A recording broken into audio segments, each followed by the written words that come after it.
What would happen if you tried not to lose? My name is Joshua Lisec. This is Daily Persuasion. I curate current events and teach you how to better influence the VIPs of your life and your career through my unique experiences and skills. What would happen if you tried to win? What would happen if you tried not to lose? What would happen if you tried to lose? What would happen if you tried not to win? Sometimes the opposite of a good idea is another good idea. Most of the time, when I'm having conversations with aspiring authors about their brand, about the reach they want to have with their book, about the impact that they want to have on the subjects they want to cover, they get stuck. It is normal to have writer's block. And often what I'll find is if they're thinking about a good idea that's, I want to talk about this subject in this chapter, but I'm not sure if it's like the right depth or is it the right time. We say, what would happen if you did the opposite? Wait, what? Then it would be not the thing that it is. Or would it? Or would it? Sometimes the opposite of a good idea is another good idea. I'll give you an example. So in the mainstream right now, it is often talked about how the plant-based diet is the lowest fat diet. It's a low cholesterol diet. It's the best diet there is for you. And so the opposite of it, therefore, must be a terrible diet. It must be horrible for you. It must be high cholesterol. And yet, if you're familiar with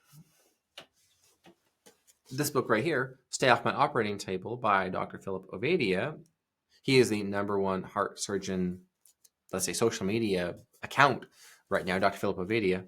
I did this book, by the way. It's sold about 56,000 copies by this point, this book has. Do you know what that book advocates for?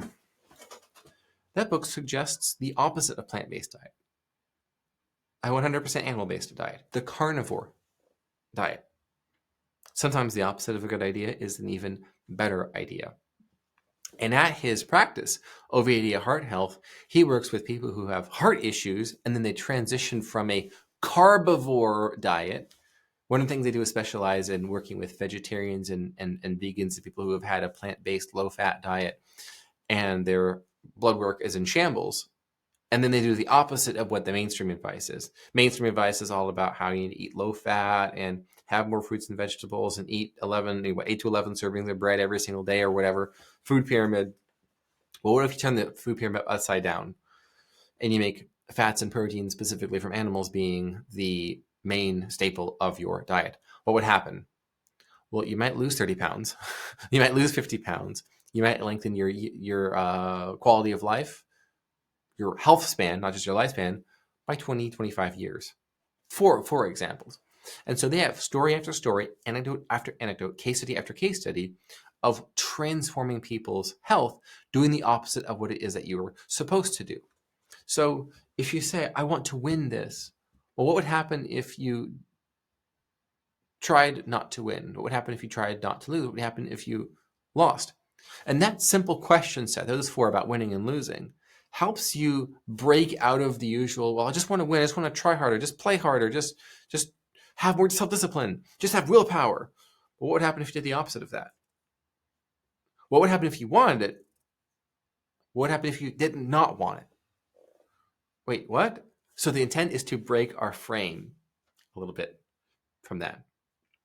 Next time you're stuck on something, you're trying to find progress on something, look at what you're currently doing that you think is a good idea and ask yourself, what's the opposite of this? That very well could be the secret to change everything.